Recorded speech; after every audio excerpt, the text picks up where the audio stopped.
నేను మ్యూట్ లో ఉన్నానా? వసంతలత.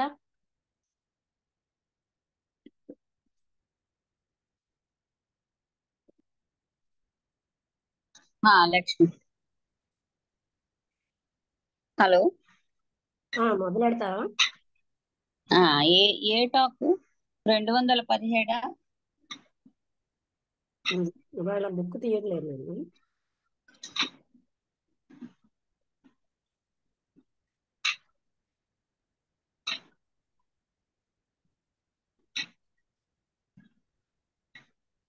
Talks with Ramana.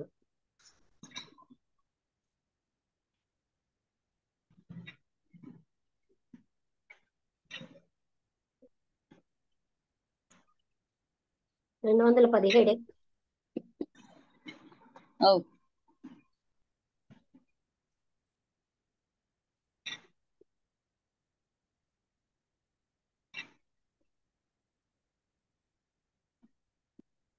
ఓం శ్రీ గురుభ్యో నమః. 7 అక్టోబర్ 2023 శ్రీ రమణ భాషణములు అనే పుస్తకం నుండి 217వ సంభాషణ నుండి లక్ష్మి గారు మొదలుపెట్టి చదివి వినిపించి వివరిస్తారు. 217 నిన్న అయిపోయింది. అదే అనుకుంటున్నాను.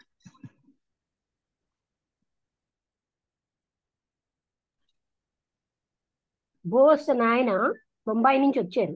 ఆయన రమణ మహర్షిని అడిగారు, భగవాన్ అంటే రమణ మహర్షి మా కోసం ఫీల్ అవుతారా? ఆయన కృప మా మీద చూపిస్తారా? మీరు రమణ మహర్షి అంటున్నారు, మీరు పీకలమయ్యా నీటిలో ములుగుండి నీరు కావాలి, నీటి కోసం అరుస్తున్నారు అంటున్నారు. It is as good as saying that, అంటే అంటే పూర్తిగా నెక్ వరకు నువ్వు, అంటే పీక వరకు నీటిలో మునిగింది, నాకు ఆ దాహంగా ఉందని వచ్చిన వాళ్ళ ఉంది. అలాగే నీటిలో ఉన్న చేప దాహం వేస్తుంది అన్నట్టు ఉంది. లేకపోతే ఆ వాటర్, అంటే ఆ నీరు గాని థర్స్టీ అంటే దాహాన్ని ఫీల్ అవుతుందా? How May one destroy the mind? అప్పుడు ఇంకో ఆయన అడిగారు, ఈ దాస్ అన్న ఆయన అడిగారు, మనస్సుని ఏ విధంగా అంతం చేయడం, వినాశనం చేయడం? అసలు మొట్టమొదటిగా మైండ్ అన్నది ఒకటి ఉందా? మీరు ఏదైతే మైండ్ అంటున్నారో అది భ్రాంతి. ఐ థాట్, నేను అన్న ఆలోచన నుంచి ఇది మొదలవుతోంది. మీకు సూక్ష్మ స్థూలమైనటువంటి ఇంద్రియాలు లే అవి లేకుండా మీకు శరీరం అంటే తెలియదు. అంటే మీ శరీర స్పృహ స్థూల ఇంద్రియాలు సూక్ష్మేంద్రియాల ద్వారానే మీకు తెలుస్తోంది. అదే మనస్సు కూడా. అయినా కూడా ఆ ఇంద్రియాలు లేకుండా ఉండడం సంభవమే. అటువంటి స్థితిలో మీరు నిద్రావస్థలో ఉంటారు, లేకపోతే ఆత్మ చైతన్యంలో ఉంటారు. ఆత్మను తెలుసుకున్న వాళ్ళకి ఆ ఇంద్రియాల యొక్క స్థితి తెలియదు. ఆత్మని తెలుసుకోవడం అన్నది, ఆత్మని ఎరుకతో ఉండడం ఎప్పుడు ఉంది మనకి. మీరు నిజంగా ఎలా ఉన్నారో అలాగే ఉండండి.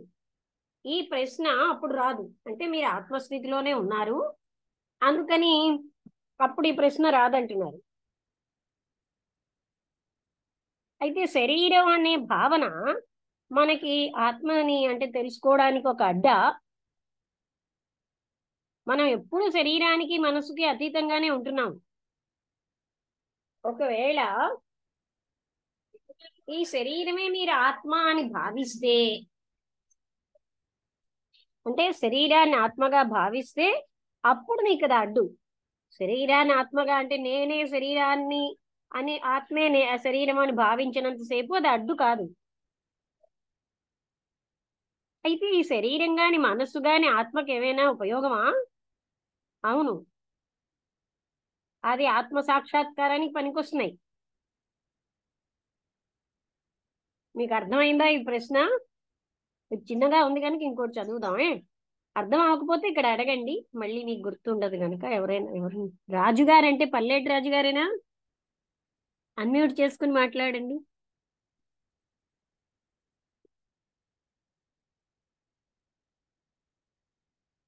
గంగవరం రాజుగారేనా?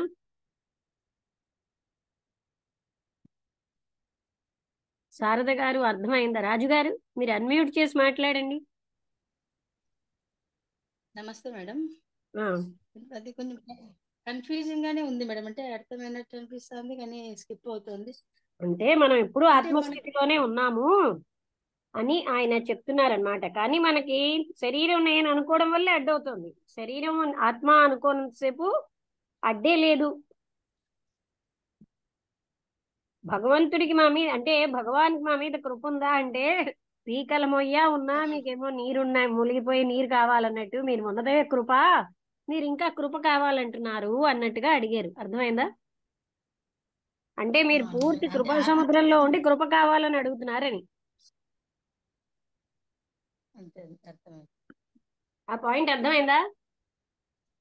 అవునవును మేడం. అంటే మన భావనని అక్కడ భగవాన్ దగ్గర వ్యక్తపరిచినట్టు. అంటే నా అంత కృప ఉంది మీ మీద అని చెప్తున్నారు కదా. అవునా అంటే అసలు పీకల మొయ్య నీటిలో ఉండి నీరు ఆత్మస్థితి. కావాలన్నట్టుంది. అవునా అంటే అయితే మనస్సును ఆత్మస్థితి ఎలా అంతం దగ్గరికి చేయడం అన్నారు.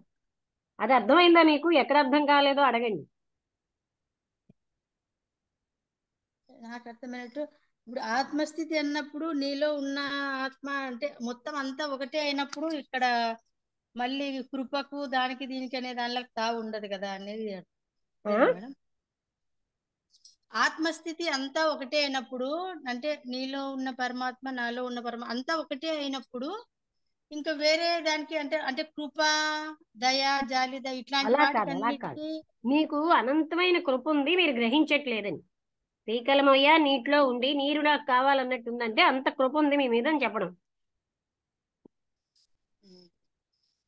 ఏ తర్వాత ప్రశ్న ఏంటంటే, అందుకే మీరు ఏదో ఒకటి మనసులో పెట్టుకుని వింటారు కనుక మీరు అర్థం చేసుకోవట్లేదు. అలాంటి భావం ఇక్కడ ఎక్కడ చెప్పారండి? పీకల మొయ్య నీరుండి నీరు కావాలన్నారంటే నీరంతా నీటిలోనే ఉండి నీరు కావాలన్నట్టు ఉందని. అలాగే కృపా సముద్రంలో ఉండి నువ్వు కృప కావాలంటున్నావు అని. ఆ తర్వాత ఏమో ఈ అంటే అది మనస్సును ఎలా అంతం రమణుల చేయడం. దగ్గర ఆ అది రమణుల దగ్గర ఉన్న వాళ్ళకు వర్తిస్తుంది మేడం. అది మనలాంటి దూరం ఉన్న వాళ్ళకి ఎలా వర్తిస్తుంది మేడం? అందరికీ భగవత్ కృప ఉందండి. రమణుల కృప అంటే ఏం వేరే కృప ఏంటిది? రమణుడు వేరే మనిషా? వేరే ఒక ఆయనలో ఉన్నది ఆత్మతత్వం కాదా? అక్కడే అజ్ఞానం ఉంది. అవునా? రమణుడు అంటే అవునవును. శరీరమా? అవును. అంటే ఏమండి? ఆ వేలో తీసుకుంటే అవే కాదండి, ఎన్ని వేలు ఉన్నది ఒకటే వే. అవును. మీరు అజ్ఞానంతో మీ శరీరం నేనని భావిస్తూ రమణుడిని శరీరం అని అంటే వే ఏమిటి వే? అది రైటు కదా. అవును. శరీరం నేను అన్న భ్రాంతి అది నిజం కాదు కదండి. జవాబు అవును. చెప్పట్లేదేంటి? అదే అదే అదే ఆ అదే ఆ ఆ భ్రాంతితో అడగడము. భ్రాంతిలో మీరు జీవిస్తూ ఆ భ్రాంతిని భగవానికి ఆపాదిస్తే ఎలాగా? అవునా? అవునవును. మీ క్వశ్చన్ లో అజ్ఞానం ఏంటంటే భగవంతుడి శరీరం, భగవాన్ రమణ మహర్షి శరీరమా? అలా లేదు. ఏమండి? సమాధానం ఫాస్ట్ గా చెప్పాలి, అవును. టైం వేస్ట్ అవుతుంది. అవునవును అర్థమైంది మేడం. ఏం గట్టిగా చెప్పండి. అవునవును మేడం అర్థమైంది మేడం. అవునా? అంటే ఆ శరీరమా? క్వశ్చన్ అంటే శరీరం కాదు మేడం, ఆత్మస్థితి అనేది మనం ఇంకా ఇవన్నీ అలా ఆయన దగ్గర ఆ ఉంటేనేంటి, వేలో. ఆయన శరీరానికి దగ్గర ఉంటేనేంటి, దూరంగా ఉంటేనేంటి, ఆత్మ యొక్క ఆ బ్లెస్సింగ్ ఎప్పుడు మనకి మునిగి ఉన్నామని చెప్తున్నారు మీరు. అది తర్వాత ఏమంటున్నా అది అర్థమైందా? అర్థమైంది. ఫాస్ట్ గా చెప్పాలి. అవును అర్థమైంది మేడం. తర్వాత మనస్సును ఎలా అంతం చేయడం అని అడిగితే, అసలు మనస్సు అనేది ఉందా? మీరేదైతే మనస్సు అంటున్నారో అది భ్రాంతే. నేను అన్న ఆలోచనతోటే అది మొదలైంది. మీకు సూక్ష్మ స్థూల ఇంద్రియాలన్నవి ఒకవేళ మీరు తెలియకపోతే ఆ మనస్సే లేదు. మీరు ఇంద్రియాతీతంగా ఉండడం సంభవమే. నిద్రలో ఇంద్రియాలు లేవు కదా. అలాగే ఆత్మజ్ఞానం వచ్చిన వాడికి ఇంద్రియాలతో సంబంధం ఉండదు. అంటే ఇంద్రియాలే యొక్క పనికి ఆయన లోనైపోడు. Aware of the self only అంటే ఆత్మతత్వాన్ని ఎరుకోగలిగిన వాడు అలాంటప్పుడు కూడా ఇంద్రియాలకు అతీతంగా ఉంటాం. రిమైన్ వాట్ యు ట్రూ, మీరున్న స్థితి ఏమిటంటే ఆత్మస్థితే, దాంట్లో మీరు ఉండండి అన్నారు. అయితే నేను ఈ బాడీ కాన్షియస్నెస్ అనేది అడ్డా అని అడిగారు. మీరు ఎక్కడ మీకు డౌట్ అడగలేకపోతున్నారండి, నోట్ చేసుకోవచ్చు కదా. అంత పిహెచ్డి చేసిన హనుమంతరావు గారే ఓ పెన్ను పుస్తకం పెట్టుకుంటారు. మీకు అందరికీ అదేదో చిన్నతనం ఏమిటో నాకు తెలియదు. ఇప్పుడు ఇంతంతా నేను చెప్పకుండా ఇక్కడ నాకు అర్థం కాలేదని మీరు అడగొచ్చు కదా, అవునా? అదొక దగ్గర నోట్ చేసుకుని అడిగితే బాగుంటుంది కదా. శారద గారు, ఓ పుస్తకం పెట్టుకోండి, ఓ నోట్బుక్. విన్నారా? ఇక్కడ జవాబు చెప్పరు. పుస్తకం పెట్టుకోవడం ఏంటండి, క్లాసులు ఏదో వినేసి పురాణం లాగా దీనికి ఒక పుస్తకమా అంటారా? శారద గారు, లేదు లేదు మేడం, అంటే నేను వంట ఎన్నో చేసుకుంటూ సార్లు మాట్లాడతాను చెప్పాను కదా కాబట్టి. పుస్తకం పెట్టుకోమని. ఆయన పిహెచ్డి చేసి లెక్చరర్ గా పనిచేసిన ఆయన పుస్తకంలో నోట్ చేసుకుని చెప్తారు తెలుసా. ఆయనకి ఎంతో జ్ఞానం అవునా? ఉన్నట్టు. హనుమంతరావు గారు మధ్యాహ్నం వస్తారు కదా, మీరెందుకని ఓ పుస్తకం పెట్టుకోరు? మనం తక్కువైపోతామా? లేదా ఏదో పురాణ కాలక్షేపం కానీ పుస్తకాలు ఇవే అవసరం అని అంటారా, అనుకుంటున్నారా? ఆ? శారద అలా గారు, ఏం లేదు మేడం, అలా ఏం లేదు మేడం, నేను వంట చేసుకుంటూ వింటాను కాబట్టి నాకు అవును, కొంచెం వంట అది చేసుకుంటూ కూడా ఐడియా నోట్ చేయొచ్చు కదా. పెట్టుకోవాలి మేడం ఆ బుక్. అయినా ఈ జ్ఞానం అలా వింటే వచ్చేది కాదు. అప్పుడేమో ఈ బాడీ కాన్షియస్నెస్ అనేది ఆత్మ సాక్షాత్కారానికి ఒక అడ్డా అని అడిగారు. అంటే మనం ఎప్పుడు కూడా మనస్సుకి బాడీకి అతీతంగానే ఉన్నామని, అదే ఆ నిద్రలో మనకేం తెలియదు కదా అని చూపెట్టారు. మీకు ఇంకా అర్థమైపోయినట్టేనా, నేను మళ్ళీ రిపీట్ చేయక్కర్లేదు కదా టేప్ రికార్డర్ లాగా. అర్థమైంది అర్థమైందా? మేడం. ఆ, మహర్షి హ్యాస్ బీన్ శివ పురాణ అనేది ఆయన ఒకరోజు చూస్తున్నారు మహర్షి గారు, అంటే రమణ మహర్షి. మీరు ఈసారి నుంచి ఓ పుస్తకం, ఓ పెన్ను పెన్సిల్ పెట్టుకుని రాసుకోండి. ఎంత వంట, ఇది వంట చేస్తూ వినాల్సిన జ్ఞానం కాదండి మరి. ఎందుకంటే మనం అందులో మీరు ఫస్ట్ టైం వింటున్నారు, అవునా? ఎంతో అటెన్షన్ పెట్టాలి దీనికి. కథలు కమామిషులు అంటే వేరు కదా. Shiva has the transcendental and immanent aspects, అంటే శివుడికి ఎన్నో అతీతమైనటువంటి శాశ్వతమైనటువంటి లక్షణాలు ఉన్నాయి. Represented by his invisible transcendental being and that linga aspect respectively. ఆయనకి అలాంటివి ఎన్నో ఆస్పెక్ట్లు ఉన్నాయి. అలాంటి దాంట్లో లింగం అని అంటాం కదా, అది కూడా ఒకటి. లింగ అనే అంటే అది సహజంగా అరుణాచల అన్న దాంట్లోంచి, అరుణాచలం అనే దానికి రిప్రజెంట్ చేస్తోంది. ఈవెన్ టు దిస్ డే, ఈ రోజు కూడా శివలింగం అంటే అరుణాచల కొండ. This manifestation was when the moon was in the constellation of Orion, అంటే ఆర్ద్ర, ఇన్ డిసెంబర్ లో ఆర్ద్ర నక్షత్రంలో ఉన్నట్టు అంటే చంద్రుడు అటువంటి కాన్స్టలేషన్ అంటే నక్షత్రాల సముదాయం, అక్కడ ఉన్నప్పుడు ఈ రకంగా జరుగుతుంది. ఏది లింగ రూపంలో ఉంటాట. However it was first worshipped on Shivaratri day, మొట్టమొదటిగా లింగాన్ని శివరాత్రి నాడు పూజించారు. Which is held sacred even now, ఇప్పటి వరకు దాన్ని ఎంతో పవిత్రంగా చూస్తున్నాం. శివుడికి ఎన్నో రకాలైన లక్షణాలు ఉన్నాయని. In the sphere of speech Pranava అంటే ద మిస్టిక్ సౌండ్ ఓంకారం, రీప్రజెంట్ ద ట్రాన్సెండెంటల్ అంటే nirguna, and the panchakshari the 5 syllables mantra represents the immanent aspect అంటే సగుణం. అంటే ఏం చెప్తున్నారు, ఈ ప్రణవం అనేది ఓంకారం అన్నది నిర్గుణ అనేది చూపిస్తుంది, అంటే గుణాతీతం, గుణం లేనిది. అలాగే పంచాక్షరి అనేది సగుణాన్ని చూపిస్తుంది, అంటే గుణ రూపము ఉన్నదన్నమాట. Again Shri Bhagavan recounts the anecdote of Parvati testing Rama, అంటే పార్వతి ఒక కథ అన్నమాట, రాముణ్ణి పరీక్షించడంట. The story is as follows, ఆ కథ ఇలా ఉంది. Rama and Lakshmana were wandering in the forest in search of Sita. రామలక్ష్మణులు అడవిలో సీతను వెతుక్కుంటూ వెళ్తున్నారట. రామ వాజ్ ఆయన రాముడికేమో ఎంతో బాధగా ఉన్నాడు. అప్పుడు శివుడు పార్వతి కనిపించారనమాట. క్లోజ్ బై, చాలా దగ్గరగా కనబడ్డారు. శివ రాముడికి నమస్కరించాడు, ఆయన వెళ్ళిపోయాడు. పార్వతి ఆశ్చర్యపోయింది, అడిగిందనమాట శివుణ్ణి ఎక్స్ప్లెయిన్ చేయమని. లార్డ్, ఈ జగత్తుకే మీరు ప్రభువు కదా, మీరు అందరి చేత పూజించబడతారు కదా, మీరు అక్కడ ఆగి రాముడికి నమస్కరించడం ఎందుకు? ఆయన ఒక సామాన్యమైన మానవుడే. ఆయనకేమో తన భార్య దూరంగా అయిపోవడం వల్ల దుఃఖంలో ఉన్నాడు. ఆయన ఎంతో బాధతో ఈ అడవుల్లో సంచరిస్తున్నాడు నిస్సహాయంగా. అప్పుడు శివుడు ఏమన్నాడంటే, రాముడు కేవలంగా ఒక మానవుడిలాగా యాక్ట్ చేస్తున్నాడు. అన్ని రకాల అండర్ ద సర్కమస్టెన్సెస్, ఆ పరిస్థితుల్లో ఒక మానవుడు ఎలాగ చేస్తాడో ఆయన అలాగే యాక్ట్ చేస్తున్నాడు. ఆయనకి ఏంటంటే ఇన్కార్నేషన్ ఆఫ్ విష్ణువు యొక్క అవతారమే ఆయన. ఆయనని తప్పనిసరిగా మనం నమస్కరించాలి. ఆయన్ని కావాలంటే నువ్వు కోరుకుంటే ఆయన్ని పరీక్ష చేయి. అప్పుడు పార్వతి ఈ విషయాన్ని తీసుకుని ఆవిడ సీత రూపం ఎత్తి ఆయన ఎదురుగుండా వచ్చిందనమాట. రాముడు ఎదురుగుండా వచ్చింది. ఆయన ఏడుస్తూ ఉంటే, సీత అని ఏడుస్తూ ఉంటే, చాలా బాధతో సీత సీత అని ఏడుస్తున్న రాముడు ఎదురుగుండా పార్వతీదేవి సీత రూపంలో వచ్చింది. ఆయన పార్వతిని చూశాడు, సీతలాగా కనబడుతున్న పార్వతిని.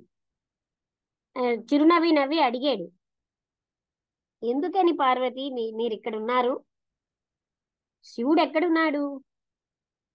మీరెందుకు ఇలాంటి సీత రూపం దాల్చి వచ్చారు? పార్వతికి చాలా సిగ్గు అనిపించింది. అప్పుడు ఆవిడ వివరించిందనమాట, నేను మిమ్మల్ని పరీక్షించడానికే వచ్చాను.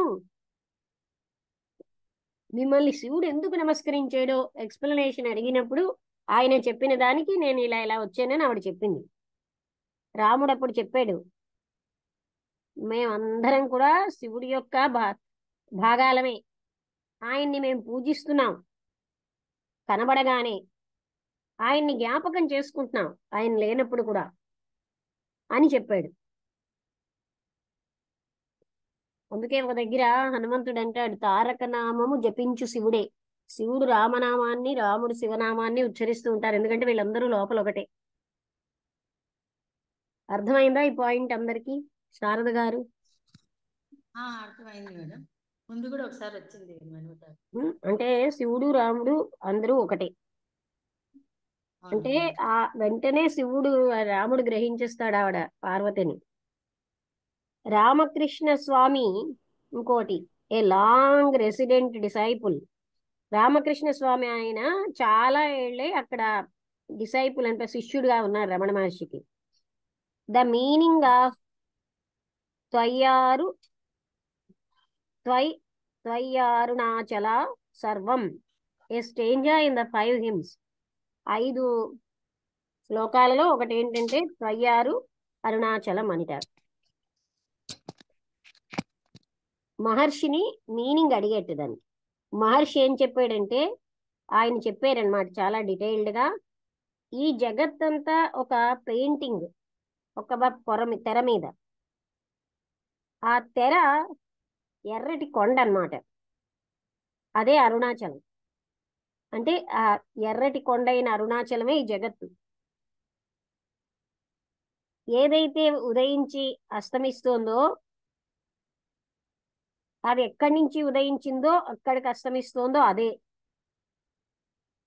The finality of the universe is the God Arunachala. ఈ జగత్ అంతటికీ మూలం ఎవరు అంటే గాడ్ అరుణాచల. ఆయన మీద మెడిటేట్ చేయి. On the seer the self there is a mental vibration to which all are reduced. అంటే ఆ చూసేవాడు చూడబడేది అంతా కూడా సెల్ఫ్ అన్నమాట. అన్నీ కూడా కేవలంగా ఆ ఒక్కదానికి పరిమితం అయిపోతాయి, అంటే ఆ అనంతమైన ఆత్మతత్వంలో. అందుకని నేనుకి మూలానికి వెళ్తే the primal I alone remains over. అది ఎక్స్ప్రెస్ చేయడానికి అవ్వదు, చెప్పడానికి అవ్వదు. ఈ రియలైజేషన్ యొక్క మూలం అన్నది లోపలే ఉంది. అన్వేషించేవాడు ఒక వస్తువుగా దాన్ని ఏనాడు పొందలేడు. ఆ సీట్ ఎక్కడైతే అది ఉందో అదే పరమానందం. అది అందరి జీవుల్లోని మూలంగా ఉంది. అందువలన దాన్ని హృదయం అంటున్నారు. ఇప్పుడున్నటువంటి ఈ జన్మ యొక్క ఉపయోగం ఏమిటి అంటే లోపలికి వెళ్ళి దాన్ని గ్రహించడమే. మరేమీ లేదు ఈ జన్మలో చేయాల్సింది. అప్పుడు ఆయన అడిగారు, ఆ దాస్ అన్న ఆయన, ఈ మొదటి నుంచి ఉన్న వాటన్నిటినీ కూడా ఏ విధంగా తొలగించడం? మీరు అసలు రియలైజేషన్ కండిషన్ లోనే ఉన్నారు. అప్పుడు దాస్ అదే, అవును, holding on to the self ని పట్టుకోవడం అనేది ఈ వాసనలన్నీ scorched as they begin to emerge, అవేమో వచ్చి రాగానే చాలా బాధ పెడుతూ ఉంటాయి అని. మీరుగా ఉంటే అవి వాటిని అవే దహించేసుకుంటాయి అని అన్నారు. ఆ వాసనలు ఎవరిని దహించో వాటినే అవి దహించుకుంటాయి.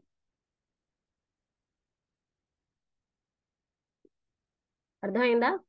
అంటే వాసనలు మమ్మల్ని దహించేస్తున్నాయంటే మీరు మీ స్థితిలో, ఆత్మస్థితిలో, నేను ఆత్మని అన్న స్థితిలోనే మీరు నిరంతరాయంగా ఉంటే ఆ వాసనలు మిమ్మల్ని ఏమీ చెయ్యవు.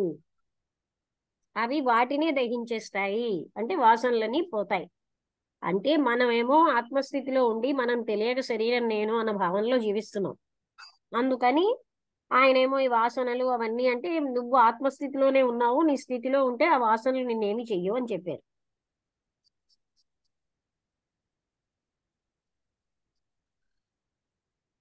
అప్పుడు ఇంకో question BC Das physics lecturer అడిగారు, మనస్సుని కంట్రోల్ చేస్తేనే ఈ ధ్యానం అన్నది సంభవం, ఈ కాంటెంప్లేషన్ ద్వారా అంటే ధ్యానం ద్వారానే మైండ్ని మనం దాన్ని కంట్రోల్ చేయగలం. ఇదంతా కూడా చాలా అంటే క్లిష్టమైన సర్కిల్ గా ఉంది అన్నారు. అవును, అవి ఒకదాని మీద ఒకటి ఆధారపడ్డాయి. మహర్షి అంటున్నారు అవి ఒకదానితో ఒకటిగానే వెళ్ళాలి. అభ్యాసం అన్నది అండ్ డిస్పాషన్ అంటే వైరాగ్యము మీకు ఇది క్రమంగా ఫలితాన్ని ఇస్తాయి. ఈ వైరాగ్యం అన్నది ప్రాక్టీస్ చేయాలి. మనస్సును చెక్ చేసుకుని బాహ్యంగా అది వెళ్తోందా లేదా చూడాలి. మనకు వైరాగ్యం ఉంటే బాహ్య వస్తువులు కావాలని కోరం, ఇటు అటు పరిగెట్టదు మనస్సు. Practice is to keep it turned inward. Practice అంటే అభ్యాసం ఏం చేయాలి? మనస్సుని లోపలికి తీసుకెళ్ళడానికి. బహిర్గతంగా వెళ్తున్న మనస్సుని ఏమిటి అభ్యాసం మనం చేయాల్సింది అంటే అంతర్ముఖం చేయడమే. మనకి కంట్రోల్ చేయడానికి ధ్యానానికి మధ్యలో ఒక సంఘర్షణ ఉంది. అది నిరంతరాయంగా లోపల నడుస్తూనే ఉంది. కొన్నాళ్ళకి ధ్యానం అన్నది జయప్రదం అవుతుంది. అయితే ఎలా మొదలెట్టాలి? దానికి మీ కృప అవసరం. కృప ఎప్పుడూ ఉంది. వైరాగ్యం అన్నదే పొందలేరు, లేకపోతే రియలైజేషన్ సత్యం యొక్క గ్రహింపు కూడా లేదు. నార్ ఇన్హెరిటెన్స్ ఇన్ ద సెల్ఫ్ లోనే మీరు ఉండడం కానీ in the absence of gurus grace అంటే డిస్పాషన్ కెనాట్ బి ఎక్వైర్డ్. నీకు వైరాగ్యము రాదు, ఆత్మ సాక్షాత్కారం కూడా అంటే నీకు ఆ గ్రేస్ ఉండబట్టే ఇవన్నీ సంభవం అన్నారు. మా గురువు అంటే గురువు వ్యక్తి అని కాదు, ఆత్మే గురువు అని చెప్పారు కదా. ప్రాక్టీస్ ఈజ్ నెససరీ అంటే అభ్యాసం అవసరమే.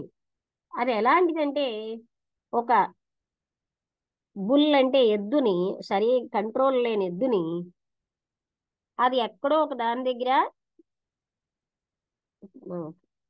ఫ్యూషస్ grass and preventing him from straying అంటే నిన్న చెప్పారు కదా, అది ఇటు అటు వెళ్ళిపోయిన దాన్ని నెమ్మదిగా ఒక దగ్గర కట్టి అక్కడిదే తినడానికి అలవాటు అవుతే అది ఇంకో దగ్గరికి వెళ్లకుండా అక్కడున్న గడ్డినే తింటుంది. అలాగా ఇటు వెళ్తున్న మనస్సుని ఒక దగ్గరే ఉండడానికి అలవాటు చేస్తే అంతర్ముఖం అవుతుంది.